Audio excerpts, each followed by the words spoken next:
غیاث الدین صاحب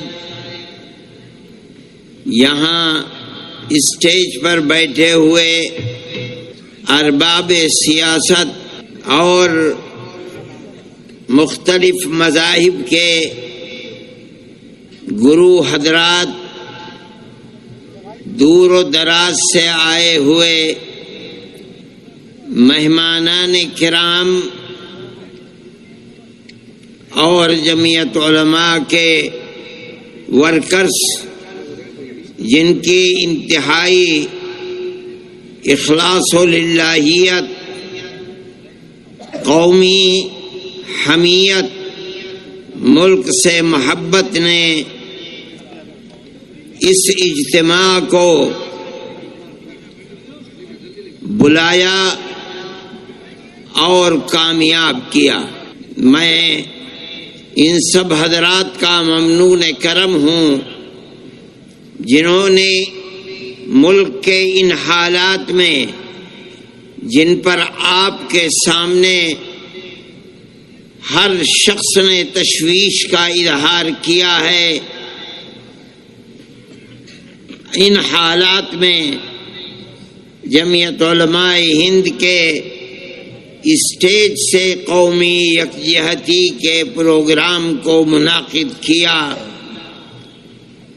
اور آپ حضرات نے ان کے بلانے پر لبیک فرمایا اور یہاں تشریف لائے۔ لیکن میں سب سے پہلے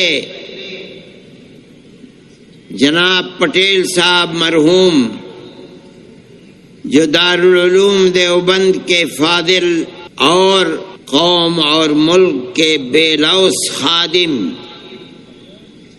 جن کے رگ و ریشے کے اندر جمعیت علماء ہند اور اس کے اکابر کی خدمات پیوست تھیں، جمعیت علماء ہند ان کا اوڑھنا اور بچھونا تھی، وہ اس اجتماع کا کام کرتے کرتے ہم سے جدا ہو گئے۔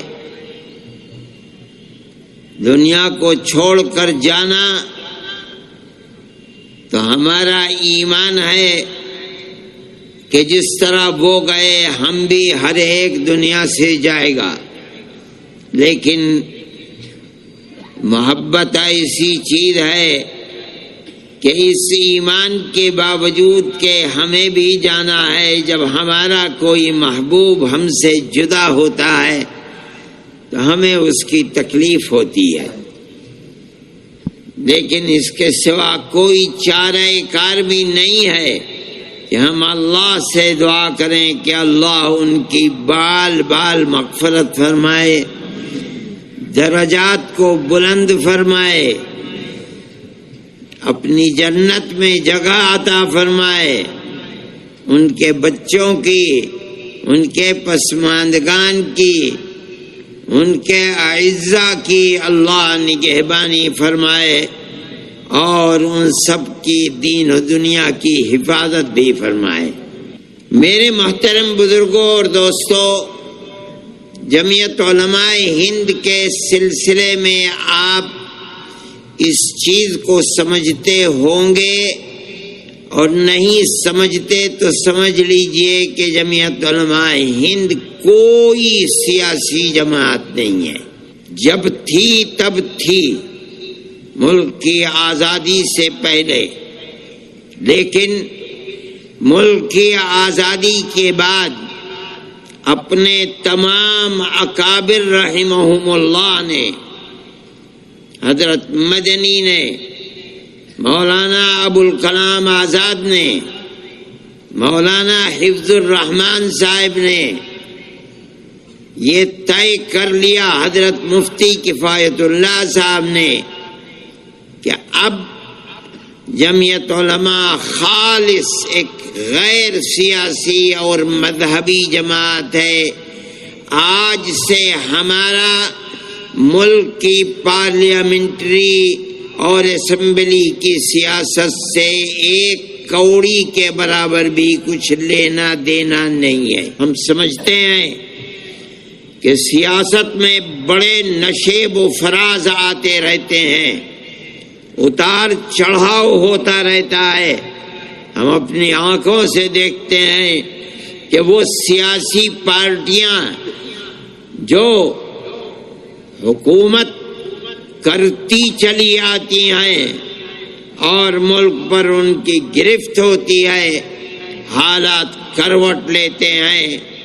جو کل اقتدار میں تھیں آج اقتدار کی کرسی سے محروم ہو جاتی ہیں، اور وہ سیاسی پارٹیاں جو اقتدار کے دائرے سے باہر تھیں حالات نے کروٹ لی اور وہ اقتدار پر آ کر بیٹھ جاتی ہیں۔ یہ نشیب و فراز ہم اپنی آنکھوں سے دیکھتے ہیں، لیکن میں یہ سمجھتا ہوں کہ جمعیت علماء کے اکابر نے ملک کی آزادی کے بعد جو فیصلہ کیا تھا، اسی فیصلے کی وجہ سے جمعیت علماء ہر وقت ہر زمانے میں زندہ و جاوید ہے، اور الحمدللہ ان کے نقش قدم پر چل کر روز بروز بڑھ رہی ہے، پیچھے نہیں ہٹ رہی ہے۔ حالات کیسے بھی ملک کے اندر آئیں، کیسے بھی نشیب و فراز آئیں، لیکن جمعیت علماء اپنی جگہ پر ہے اور اکابر کے طریقے کو اپنائے ہوئی ہے۔ جمعیت علماء ہند نے کسی وقت بھی ملک اور ملک میں بسنے والوں کے مفاد سے اپنی آنکھوں کو بند نہیں کیا۔ کسی کی بھی حکومت ہو، اقتدار کی کرسی پر کوئی بھی آ کر بیٹھے، ہمیں اس سے کوئی سروکار نہیں ہے۔ ہم جس چیز کو ملک اور ملک میں بسنے والی قوم کے حق میں سمجھتے ہیں، ہمیشہ جمعیت علماء ہند نے آواز کو بلند کیا ہے، اور اپنے ملک اور قوم کی خدمت کے لیے جس چیز کو حق سمجھا ہے اس کو کہا ہے اور اس کے لیے کام کیا ہے۔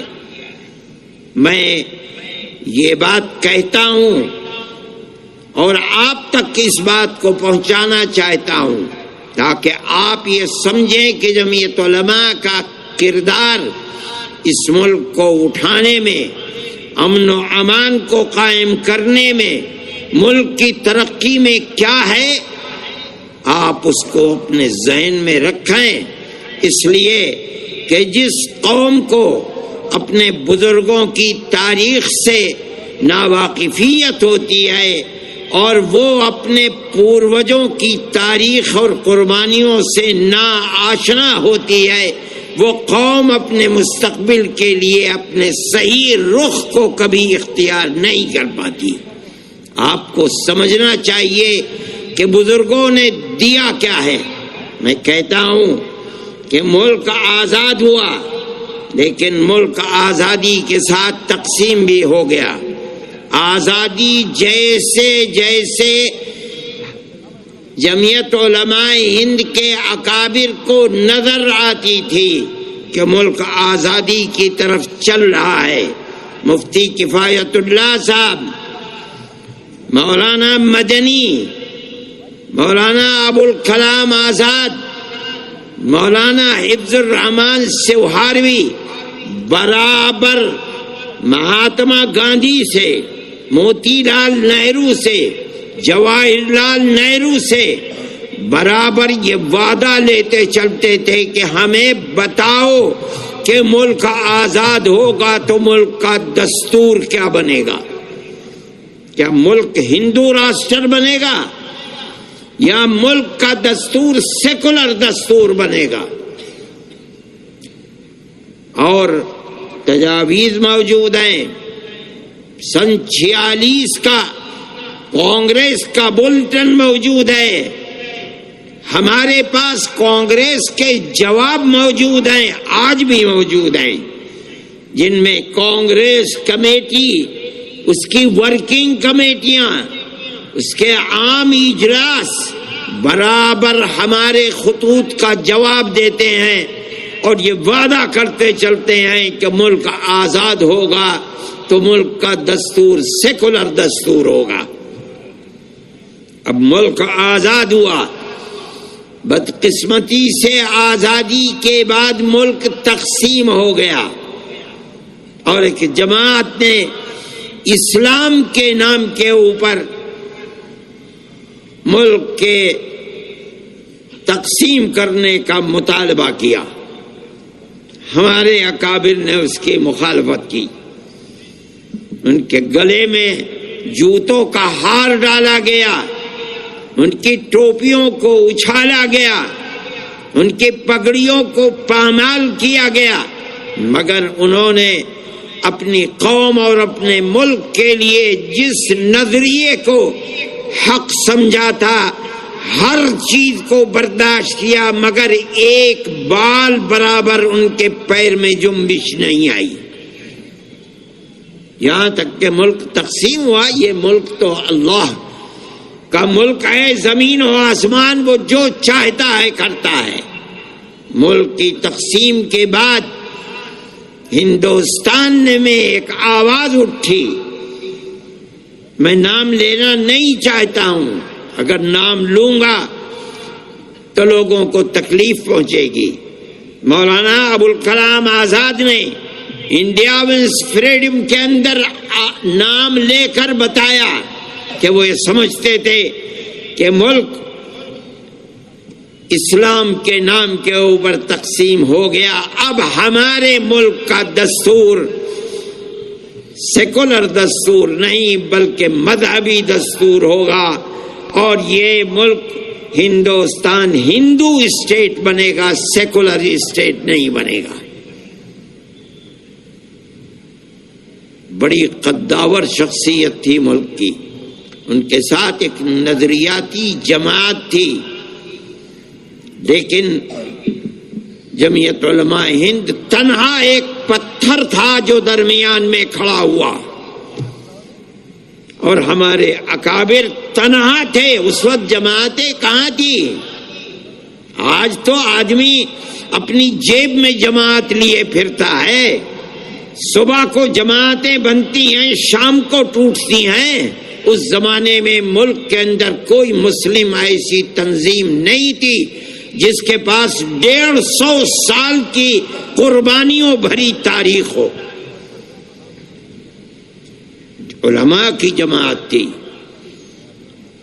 1803 میں شاہ عبدالعزیز صاحب محدث دہلوی نے جس دن انگریز نے ایسٹ انڈیا کمپنی نے اعلان کیا تھا کہ آج ملک خدا کا ہے، خلق خدا کی ہے، حکومت اور ملک بادشاہ سلامت کا ہے، لیکن آج سے ملک کے اندر حکم ایسٹ انڈیا کمپنی کا ہے، اس دن شاہ عبدالعزیز صاحب محدث دہلوی نے اعلان کیا تھا کہ آج ہمارا ملک غلام ہو گیا، اس کی آزادی کے لیے جہاد کرنا ہر مسلمان کا فرض ہے۔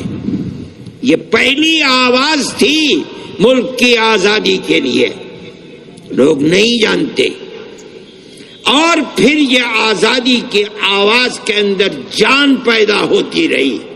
ان کے شاگرد، ان کے خانوادے کے لوگوں نے اس کو آگے بڑھایا۔ شاہ اسماعیل شہید، سید احمد شہید رحمت اللہ علیہما کو پیدا کیا۔ مولانا نے جو بات کہی تھی اس کی بڑی قیمت چکائی۔ مولانا کو زہر دیا گیا، مولانا کے جسم میں سفید داغ پڑ گئے، مولانا کی جائیداد کو قرق کر لیا گیا، ان کے مدرسے کو دفن کر دیا گیا۔ یہ تمام کچھ ہوا، لیکن وہ مرد مومن تھا، سب کچھ اس نے برداشت کیا، لیکن اس کے پیر میں جنبش نہیں آئی۔ وہ چلے گئے دنیا سے 1824 میں، اور ان دو ان کے پیدا کیے ہوئے لوگوں نے اٹھایا اس کردار کو، اور یہاں تک کہ سن 31 کے اندر وہ بھی بالا کوٹ کے میدان میں شہید ہو گئے۔ ہندوستان کی آزادی کی تاریخ میں دنیا نہیں جانتی، ارباب سیاست بھی نہیں جانتے، سب سے پہلا جہاد آزادی سن 1831 کا جہاد آزادی ہے۔ لیکن جن لوگوں کے سینے کے اندر اپنے ملک کی آزادی کی آگ تھی وہ خاموش نہیں بیٹھے، انہوں نے ٹھیک 26-27 سال کے بعد پھر دہلی میں، میرٹھ میں، سہارنپور میں، سنبھل میں، مراد آباد میں، پنجاب میں پھر آزادی کی آگ جلائی۔ مراد آباد میں نواب مجو خاں کو پکڑوا کر کے اور انگریز نے گھوڑے پر بیٹھ کر اور ان کے زندہ جسم کو گھوڑے کے ٹاپ میں پیر میں باندھ کر اور بھگا کر کے ان کے ٹکڑے ٹکڑے کر دیے۔ آج بھی وہاں قبرستان ہے مراد آباد میں جس کا نام ہے گنج شہیداں۔ آج لوگ جانتے بھی نہیں گنج شہیداں کا مطلب کیا ہے۔ اتنے لوگوں کو قتل کیا گیا تھا، کہتے ہیں کہ مٹی ان کے خون سے سرخ ہو گئی تھی، اس کا نام ہی گنج شہیداں ہے، بہت بڑا قبرستان ہے۔ میں یہ کہتا ہوں کہ ہندوستان کی تاریخ کے اندر علماء کا کردار کیا ہے یہ آپ کے سامنے ہے۔ ٹھیک ہے، اس کے اندر بھی 31 میں شکست ہوئی، سن 57 میں شکست ہوئی۔ مؤرخین لکھتے ہیں روح روشن مستقبل کتاب ہے، روشن مستقبل کتاب ہے، روح روشن مستقبل کتاب ہے۔ ان کتابوں کو آج بھی پرانی لائبریریوں کے اندر دیکھا جا سکتا ہے۔ سن 1857 کے اندر دلی میں صرف علماء 33,000 علماء کو شہید کیا گیا ہے۔ یہ آپ کی تاریخ ہے، دنیا جانتی بھی نہیں ہے۔ جب یہاں بھی ناکامی ہوئی تو اس کے بعد دارالعلوم دیوبند کو قائم کیا گیا، اور وہ بھی عجیب چیز ہے کہ جب عام معافی کا اعلان ہوا تو علماء نے یہ دیکھا کہ وہ لوگ جن کی گھٹی کے اندر انگریز کی دشمنی تھی اور وہ 1857 کے اندر شہید کر دیے گئے، انہی کی یتیم اولاد سڑکوں کے اوپر بھیک مانگ رہی ہے، مرنے والا مر گیا، بیوہ ماں اپنے ناموس کی حفاظت کرتے ہوئے گھر کے اندر بیٹھی ہوئی ہے، اور اولاد کے پاس کھانے کو نہیں ہے، وہ بھیک مانگ رہے ہیں۔ چرچ کے لوگ ان کا ہاتھ پکڑ رہے ہیں اور ماں سے کہتے ہیں یہ بچہ ہمیں دو، ہم اس بچے کو مفت پہنائیں گے، مفت کھلائیں گے، مفت پڑھائیں گے، اور اس کے بعد اس کو علم دے کر گورنمنٹ کی ملازمت دلائیں گے، یہ اپنے پیٹ کو بھی پالے گا، تمہارے پیٹ کو بھی پالے گا۔ یہ ان کے لیے ایک بہت بڑی چیز تھی کہ جس کا باپ انگریز کی دشمنی کے ملک کی آزادی کے لیے اپنی جان قربان کر دیتا، آج انگریز اسی کے اولاد کو پکڑ کر اپنا وفادار بنا رہی ہے۔ یہ لوگ فقیر تھے، درویش تھے، ان کے پاس کچھ نہیں تھا، انہوں نے اعلان کیا، دارالعلوم دیوبند کی بنیاد ڈال دی سن 1866 میں، اور یہ کہا اپنی اولاد ہمیں دو، ہم اسے مفت پڑھائیں گے، مفت لکھائیں گے، مفت کتابیں دیں گے، کھانا دیں گے، اور مجاہد باپ کی اولاد کو مجاہد بنا کر دنیا کے سامنے پیش کریں گے۔ وہ اس میں کامیاب ہوئے۔ یہ حیرت کی بات ہے، انگریز اگر کہتا تھا کہ ہم اس کو کھانا روٹی دیں گے، پڑھائیں گے، اس کا دعویٰ یہ تھا کہ اس کی حکومت کے اندر سورج غروب نہیں ہوتا۔ ہندوستان کی دولت کو انہوں نے لوٹا تھا، وہ لوٹ رہے تھے، ان کے ہاتھ میں طاقت تھی۔ یہ تو درویش لوگ تھے، ان کے پاس صبح کا کھانا ہے تو شام کا نہیں، شام کا ہے تو صبح کا نہیں۔ ان کے اندر کہاں سے یہ طاقت پیدا ہو گئی؟ لیکن آپ یہ دیکھیے، اور 150 سال کی تاریخ میں اس کے اوپر غور کیجئے، ان کے پاس خود کچھ نہیں تھا، انہوں نے مسلمان قوم کو تیار کیا اور کہا کہ ان مدرسوں کی حفاظت کرو، مجاہدین کے ان بچوں کے لیے چندہ جمع کرو، مجاہد کی اولاد کو ملک کے آزادی کے لیے جہاد کرنے والا بناؤ۔ لوگوں نے اپنے دل نکال کر دے دیے، اور 150 سال کی تاریخ میں آج تک دنیا میں یہ قوم کہیں بھی بس رہی ہے، ان مدرسوں کو چلا رہی ہے۔ یہ ان کی کرامت ہے، انہوں نے قوم کو یہ پیغام دیا کہ اگر اس مدرسے کی حفاظت کی تو تمہاری آنے والی نسلوں کے دین و ایمان کی حفاظت ہوگی، اگر یہ ختم ہو گئے، ان کے دروازے بند ہو گئے، تو تمہاری آنے والی نسلوں کے دین و ایمان کی بھی کوئی گارنٹی نہیں ہے۔ میں یہ بات کہتا ہوں کہ ملک کا وہ سیکولر دستور جس کے اندر اقلیت اور اکثریت نہیں بلکہ اس ملک کی حفاظت چھپی ہوئی ہے، ضامن ہے، وہ دستور ہے جس دستور کو جمعیت علماء ہند نے بنوایا ہے۔ جمعیت علماء ہند نے کہا کہ ہماری 150 سال کی قربانیاں ہیں، ہم آپ سے وعدہ لیتے چلے ہیں، آپ کی تجاویز ہمارے پاس ہیں، آپ نے یہ کہا ہے، ہم سے وعدہ کیا ہے کہ ملک آزاد ہوگا تو ملک کا دستور سیکولر دستور ہوگا۔ وہ تجاویز موجود ہیں کہ مسلمانوں کی مسجدیں محفوظ رہیں گی، قبرستان محفوظ رہیں گے، مسلمانوں کے تہذیب و تمدن محفوظ۔ ایک لسٹ ہے، میں تو یاد نہیں رہا، میں وہ لے کر کے آتا، میرے تو بیگ میں رکھی ہوئی ہیں۔ آپ نے ہم سے وعدے کیے ہیں، ان وعدوں کو پورا کیجئے۔ اگر ملک کی تقسیم کے اوپر دستخط کیے ہیں، آپ مجرم ہیں، آپ نے دستخط کیے، ہم نے دستخط نہیں کیے۔ ہماری ٹوپیاں اچھالی گئی، ہماری پگڑیوں کو زمین سے روندا گیا، ہم کبھی پیچھے نہیں ہٹے۔